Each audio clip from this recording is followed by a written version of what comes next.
Okay, so just to give an overview of who we are, the Food Safety Authority of Ireland. Some of you may see us sometimes in the news if there's a food scare or so on, but we are basically the competent authority for enforcing food safety legislation in Ireland. We're centred in Abbey Street, and there's about 80 staff in Abbey Street. A mix of scientists, subject matter experts, a lot of subject matter experts. Some are better at simplifying things than others, so we'll talk about that a bit more. But very science-based, and we're basically there to set the standards, to give advice to both the food industry and to our enforcement agencies who work on our behalf. So the likes of your environmental health officer who might go in and inspect food shops or restaurants, your local authority vet who are in the small meat plants, the larger meat plants then, the Department of Agriculture vets, and our marine colleagues who are out around the coast inspecting the sea fisheries. So we have a mix, and they all work on service contract to us, as I said. And our little training unit are there. Our role is really to try and improve standards of training across Ireland and to harmonise training standards. I think that's, if you Google the role of what we're meant to do, is what we're meant to do. But that really means giving advice to the agencies on any new legislation that comes from the EU. And anybody who's used to reading reams of legislation knows that that's certainly, the word simplify is never existing in it. It's very technical, and you really have to dig deep to find out, what does this really mean? What now do I have to do? Okay, so we have to work with a lot of heavy technical jargon, and sometimes we don't have answers. Sometimes it's a very grey area, and that can be very frustrating for our learners who are actually on the ground doing the job. And particularly for the food industry who are trying to watch their bottom line and actually, make a profit. So let's just see if this works. So traditionally, this is what the approach we took, standing at a podium, where I feel most at home. And I won't keep moving around to distract you. But yeah, out there, road shows around the country, giving presentations, giving workshops, facilitating groups. So, usually taking the approach where there's a bit of a presentation and then breaking into workshop sessions, really giving out practical examples. And they worked really well. We used to get, great feedback, and people could network with each other. They're all working, in isolation a lot, going in, and a lot of it wasn't a technical issue that they were facing necessarily, but was how to deal with that food business who were very, didn't want to let them in that particular day and so on. So networking with our colleagues was a huge part of coming to a training event. But the difficulty was we weren't getting everybody, and you can see even here we've one seat that's empty. So we had a quota there of 9 people, but we didn't get everybody. We were relying on them going back and cascading that information to their colleagues, and that was hit and miss. Some areas were a lot better than others. Okay, so we weren't getting a standard approach, and that was leading to a lot more confusion. It was leading to an awful lot of extra questions to our helpline, and constant demands for training. So we would, in our unit, we would work through with our partners in the Food Safety Authority through their liaison meetings to identify what the training needs were. And year on, year out, you'd get the same requests for training, and you'd be thinking, well, didn't we do that with them last year? So we had to think of a smarter way of doing it. And then, about 2.5 years ago, with the embargo on travel, we weren't able to travel. Our agency colleagues weren't able to travel to get released for training. And also I had a massive frustration with the fact that we would put a huge amount of effort into a really good face-to-face training. We designed really good materials. So, we'd have mock-ups of examples of what they would face. We'd have alerts coming in, really good materials that I used to call it like it would end up in the box, So you'd pack it up after your training day and it would sit in a corner. And I used to think that we have to add value to this. There has to be another way of getting this to people, that they can access it when they need it. Okay, so we just started to think, how can we do this, and how can we actually do it in a smarter way that's going to suit everybody. We weren't saying it was going to be the only way. We certainly went into this with a very much blended approach. We never, ever said to people, that's it, you're not going to see us again. But that this is just the way the environment is, and we still get the people saying, look, that's great, the e-learning is great, but we still like a bit of the face-to-face, and we're never going to shut that door. I think it's too important from us to learn from them and them to learn from us as well. Okay, so that was our standard approach. 2012 then, saw a new chapter. We decided we were going to have to do something differently, and how could we do it? So we sort of met with Aurion, started working with them, and put in place our learning management system. So Safety Net Learning is our learning management system, and that was our home for putting our e-learning programs and getting it out to our agency personnel. At the time, we have an intranet, which we house an awful lot of documents. I mean, a lot of you are nodding, you probably have similar processes in place. And our intranet just had a revamp. So internally in the FSAI, they didn't want another system being launched out there, so they wanted our system to take the same look and feel. So we actually sort of tagged it on, and there was one single sign-on for learners. It seemed like a really good idea at the time, but I'll talk a little bit more about that, how maybe looking back, we possibly could have considered different options. But this is what the organisation decided. But, you know, it's trying to give it its own brand and its own identity as being something a little bit more exciting than a content management system. Okay, so talk a little bit more about that. With the design and the development of this, like, we thought we were sitting pretty. Hey, we have our LMS, you know, we're into this big time now. This is going to be a piece of cake. And suddenly our vocabulary started extending as well. Words which suddenly you never used before came into your training remit. You know, I was using words like HTML4, HTML5 in sentences. Nobody questioned me on it, which was good, because I hadn't a clue what I was saying. I still, to this day, don't know what I'm saying. But that's my personal learning mission by the end, hopefully, of this year, maybe. I brought this up just in case anyone asked. So there is a definition for SCORM in here as well. But certainly, you know, suddenly was opening up new technology. And I have to say, as a trainer, I mean, I, like a lot of people, fell into training. I have a science background, but I fell into it when I worked in the food industry, and I loved it. And for a trainer, this was just superb. It was something to stretch me as well, and just a new way to do my job. So I was feeling really excited. We had all this jargon, we had all this technology, and literally, you know, this was not going to be difficult, surely not. Everybody else was going to be as excited. That's what we hoped. Okay, so this was kind of our all these words that were coming in. And just to put into perspective, when I say we, who I'm talking about, and I sort of mentioned there we have about 80 staff in the Food Safety Authority, and our little training unit is really a little training unit. So really, the capacity of our team working in it, feverishly away, typing there and coming up with ideas, there's really 2 of us full-time in the training unit working on the e-learning. We do, of course, where possible, bring in our subject matter experts, and I brought one of them along today, and I've seen her taking notes there, note to self, simplify slides, which is brilliant. But, you know, we're trying to do a lot, and we thought we could do it really quickly, but with the capacity that we had, we couldn't do it on our own, and that's just basically the way it is. And e-learning is only part of what we do. Okay, so it's not that it's the sole dedication of our unit. We have to talk to, and we have to produce guidance notes, we have to go to meetings, you know, there's queries coming in, so your time is eaten up in a lot of other areas. And any of you who are developing or building e-learning, you kind of need to lock yourself away to do it. You need to throw yourself into it in a growth. So if you have external and internal disruptions, it's very hard to keep focused. Okay, but even though we were small, or a small team, we kind of knew what it was that we wanted to do. And one of the things we've always prided ourselves on, no matter what training we give, it's always of a very good quality and a certain standard. And we didn't want that to slip for our relearning solutions or any of the interventions we were going to put in place. And we certainly wanted it to make a difference. So it had to meet a performance need. Okay, we just weren't really sure how to do this, to be honest, but that's what we knew what we wanted. We also knew what we didn't want. We wanted to bring our learners on this journey with us. So we didn't want this situation. We didn't want to beg, okay, because let's face it, practically, it's not a really nice look for a start, and you're really not going to build an awful lot of respect and confidence if you go down this route. We didn't want to beg them to do the programs. We didn't want to have to push them or say, here you go, you have to do it by X date. Okay? That goes against the culture we had in our organisation working with our enforcement agencies. For years we've spent trying to, we came in as an authority with in like 14 years ago, and all our enforcement officers were doing their job on the ground well before we ever existed. So for us to come in heavy-handed, we've worked for 14 years trying to have a partnership approach and to sort of say you have to do this by Y. We wanted this to be something they wanted to go in and do because they had a learning need then and they could keep going in and out of, rather than a tick-box exercise. So we didn't want this. That was only going to lead to one thing in my mind, which was this. We definitely didn't want this. And really, this is really, in case you're in any doubt, okay?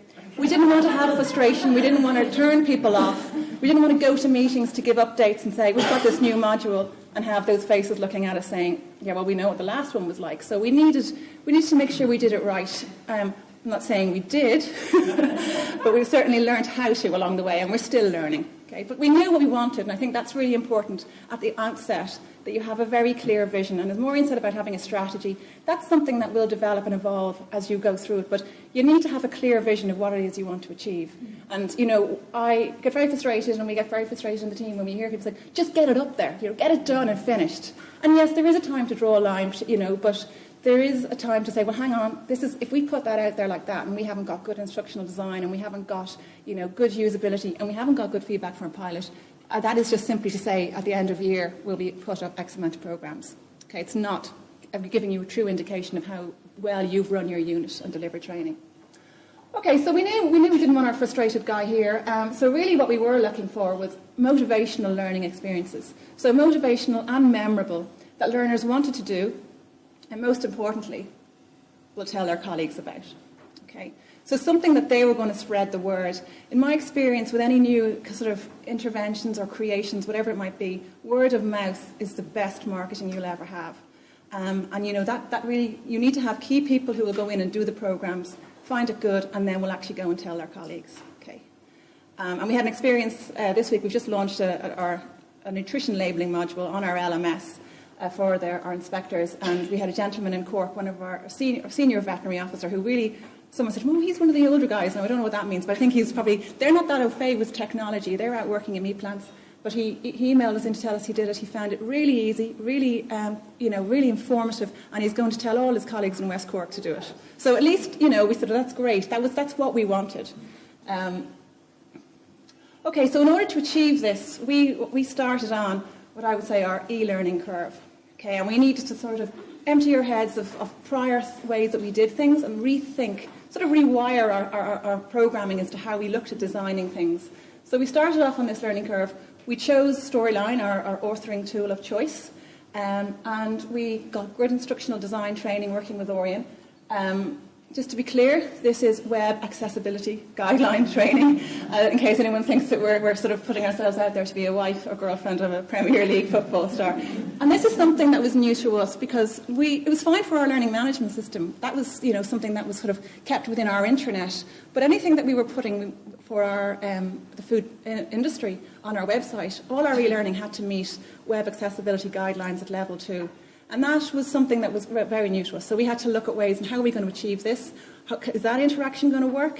Or the contrast in colour, everything from, making sure that you could read it on a screen reader, that you could use it on a laptop without using a mouse. It's just a different way and a different consideration. So it's something we're going to have to build into our overall plan and protocols and procedures. Okay. Other great sources of information, apart from your face-to-face, programs that we've had with Aurion, is webinars, a lot of online webinars, good books on instructional design, forums. I know Joanna, who's sort of our Storyline guru, any questions with Storyline, the forums that support that are amazing. They really there'll be somebody out there who'll have had the same problem and will give you the answer. Blogs as well, there's a plethora of e-learning blogs out there, and you always pick something up from it. And I just found suddenly I was entering into the arena of how to learn as an online learner, as opposed to just being an online designer. Okay. And then LinkedIn groups. I've only recently kind of become an advocate of LinkedIn and managed to finish off a very brief profile. But there's great groups out there that will send you discussion points as well, and just maybe make you stop and think slightly differently. Online tutorials, again, particularly with Storyline, and ebooks as well. So there's a huge amount of information. I suppose the point I'm trying to make here is you're never going to know it all at the start. You're probably never going to know it all. It's got that line is going to keep going, but there is a huge amount of information out there to tap into. And, talking to people as well and networking. Okay, so we had that. We had our kind of all of our learning, and we were still happening, but we still kind of felt we still needed help. We still felt, depending on the project, we couldn't do it ourselves. And that's really it. We had good skills in how to use Storyline. We had, a basis background in training, and we were sort of looking at different ways of now instructional design for e-learning. But depending on the project, we didn't have expertise in, maybe new technologies. We certainly weren't graphic designers, so we couldn't actually give that our extra sort of polished look and feel. So some of the initiatives we developed actually needed more complex programming. So we really needed a sort of a partnership approach, working with a company like Aurion, which we ended up working with, to sort of help us sort of look at the project from the outset and say, well, what is the need? What are we actually going to do for this project? And who's going to do what? So setting out like the roles and responsibilities, so it was very clear who was doing what and who was adding strength to the project and setting a timeline. Okay. So what we really needed then, really, we have a flexible approach that, depending on the project, and that could be at any time throughout the delivery of it, we might go, do you know what would be really good here?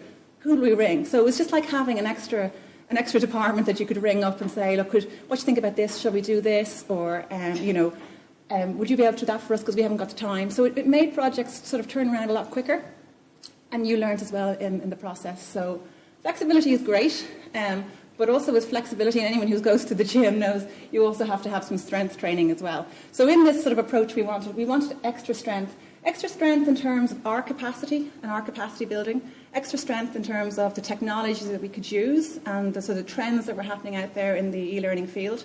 So, new ways of showing something that might actually get a point across a lot quicker, a lot easier than writing a slide. Okay, and extra strength then in terms of the look and feel, the graphic design, and basically just that hand-holding approach. And for us, because we are a small little team within a sort of a science-based organisation, we wanted to feel that we were part of a larger learning and development team. And that's what we really had with the sort of support that we get from Aurion. So, it was sort of, sometimes even you just want to discuss something or you just want to bounce an idea. It's just having that flexible approach to be able to do it, which we felt has helped us on our journey. Okay, so just a few things then that we've learned. I think it's always good, it's even writing this presentation made me stand back and look and think, okay, so it's 2.5 years. Thought we might have done a lot more, but actually we've done an awful lot as well. So, it's just some of the key things I think that I wanted to share with you. Firstly, this lady sums it up for me, okay? And what she's doing, you can ignore what she's wearing. She's just, it's not the most glamorous, the food industry isn't, but she's actually doing her job. Okay? She's not in the library. She's not she's not researching paperwork. She's doing her job. And really designing e-learning and e-learning activities, you've really got to put yourself in the shoe of the person who does the job and think about what do they need to do as opposed to what do they need to know. Okay.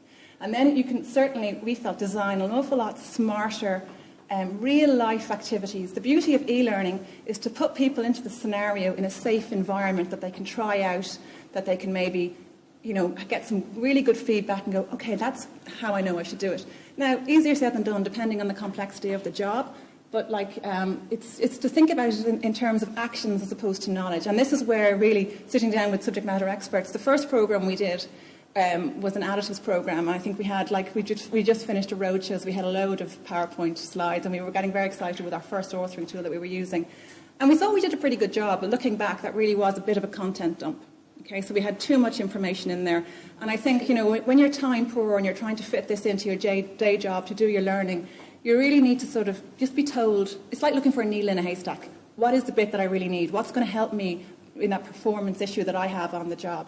So throwing them into the activity, making it a real-life activity, and then pointing them where to go to get the information is what we've learned and how we sort of look at our programs now when we're designing them. So, for instance, we've just, that labelling module I was talking about, we've just launched that, and we threw our learners straight into assessing a label. They're well used to looking at labels, but the legislation is changing, and then we pointed them to where the rules were, and we simplified the rules. So they were able to look at a number of labels, which is what they do day in, day out on the job, rather than giving them the theory of the legislation and why it had changed, and so in Brussels and rah, because really, they just really wanted to know how to do it. Okay. So that was a major learning, and it's funny. You totally rethink how you look at things right from the start when you're looking at a project. You start asking the right questions. You start asking about measurable goals. You start asking about activities, and you start asking about something that you can actually look back on and say, we've got really good stats to show that this has worked. Not forgetting our SMEs or our subject matter experts, trying to bring them along on the journey with you as well, right from the start. Now, we're very lucky, I have to say. We have really good, because we're a small, unit, we have our subject matter experts on hand all the time, and we bring them in right at the start of a project. So they're pretty well versed as to why we're not going to put that in, and we're just going to put this into the programme. Once they know that will be somewhere, whether it's a web link or it's a downloadable form or whatever it might be.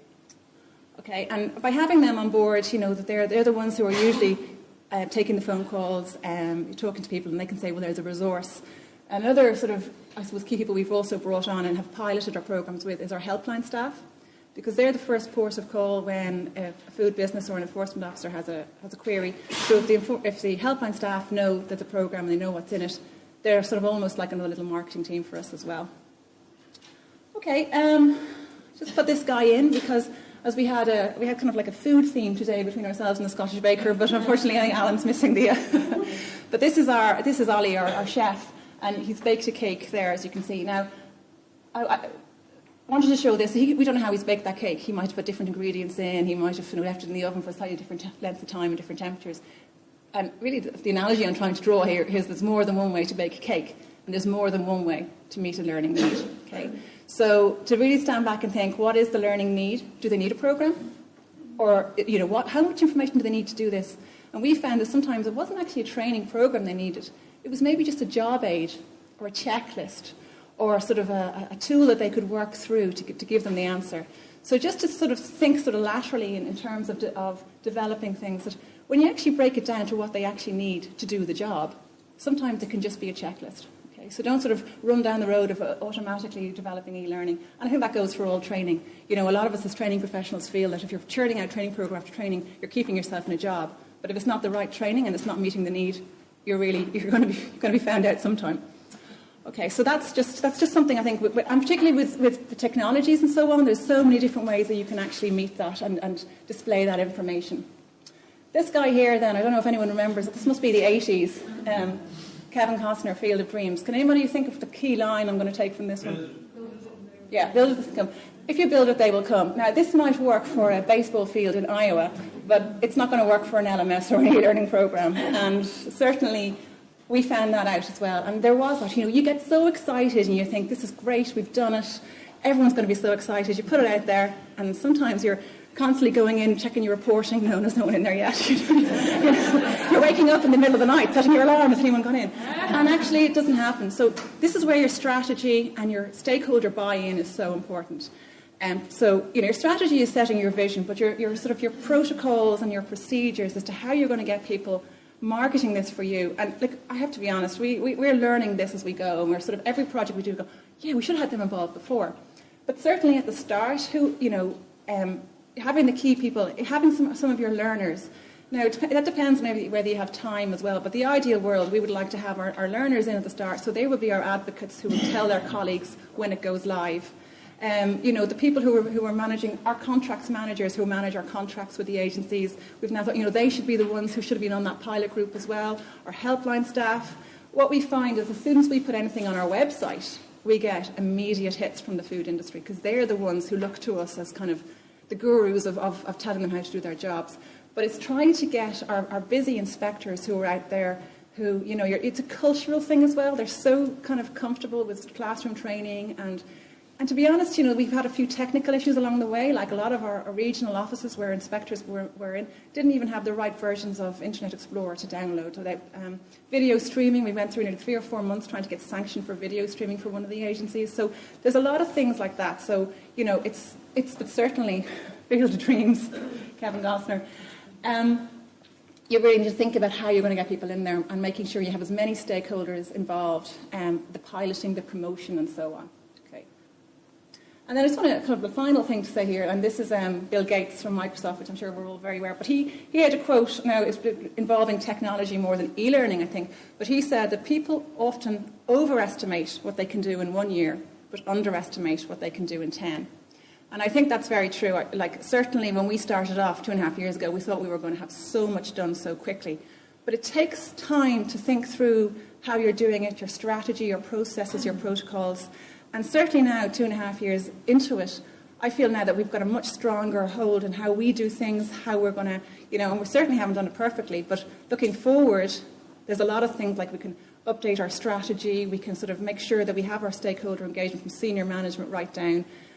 We're probably not as good as sort of marketing ourselves internally, possibly as we are outernally in our newsletters and so on. So there's a lot of work that we can still do. But I think once you get started with it, suddenly your growth starts to sort of spin off exponentially.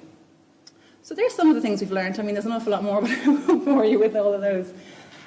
Just to show you some of our projects then, this is just to show a number of different things and sort of the different ways that we approached it. So this one here at the bottom here is just a storyline program, our nutrition module one. And this was when we turned around in about 6 weeks, so from start to finish, and we sat down.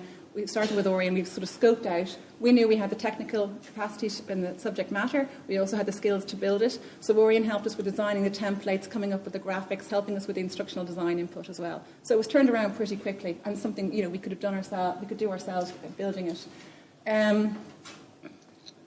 This one here was just an example. Oh, it's not going to work. But this was a meeting in a box, so we had video recordings of different speakers at a seminar, and then anyone who couldn't attend could go in, hear the sort of the top tips that people had at the seminar, and download their slides. So rather than just sending them out the slides, they actually got to hear the content and the nuances of it. Another one up here. I hope to see if the...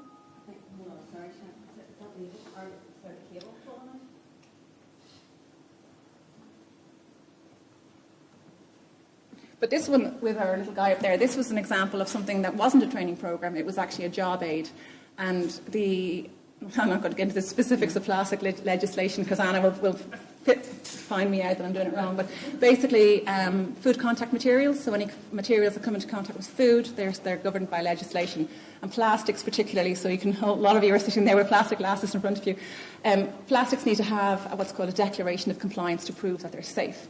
But because plastics and the process of manufacturing plastics is very complex, the legislation sets out rules, and the declaration of compliance can have up to 9 different points.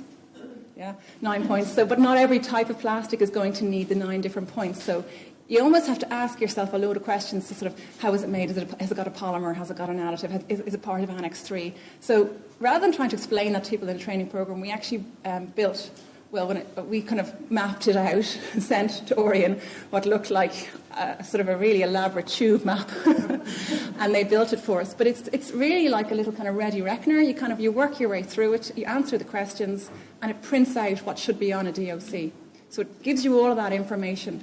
Now there is training needed around it, but it's actually something that could be printed out, and there's something like 160 different options, and to expect an enforcement officer to be able to know all of that off the top of their head, it's just too much of an ask. So we built that, and I don't know if are we back on? This one here, and this was our MenuCal project. We don't seem to mention it, actually. I don't know. Our MenuCal project. Well, maybe after coffee we'll have it playing when you come back in. Yeah. Our MenuCal project, which many of you may have seen earlier on in the year, our then Minister for Health, James Riley, launched MenuCal, which is basically an online calculator to help food businesses calculate the calories on their menus. Okay, so it was a voluntary initiative, but it was very much the Minister for Health was very much behind us. So the calculator itself has been developed over a period of time, and it got. Food composition is quite complex, so to make sure we had everything in it took a while to build. But then they decided we needed training with it as well. So we sat down with Aurion and we decided we had a training plan. We were going to build it, they were going to put the design. We had video simulations, we had an explainer video with it as well. So we had a lot of different technologies, and we thought we had the time to do it. And then the Minister came back and said, right, the launch is on the 9th of April, which kind of meant we had to work to that. So we were I think we were cut from what we thought would take us 12 weeks. Really 12 weeks, but that meant working every hour, to 9 weeks. But we got it over the line at the last minute, and it's a free available calculator, but we needed input from Aurion there, and particularly for the animations of the explainer, and also we outsourced the simulations, the scripting of the simulations for how to use the system, and the graphics and everything that went with it. So in a nutshell, really, we couldn't do what we're doing without input from external parties. But certainly part of that process is the capacity building that we do ourselves, and I'm sure Gavin will elaborate a little bit more on that. So that's our story so far. We still, I suppose, our next chapter, who knows what that's going to bring. But hopefully that's given you a little bit of an insight as to the path that we've been along. And just finally, thank you for listening. Okay, so I don't know if you have any questions.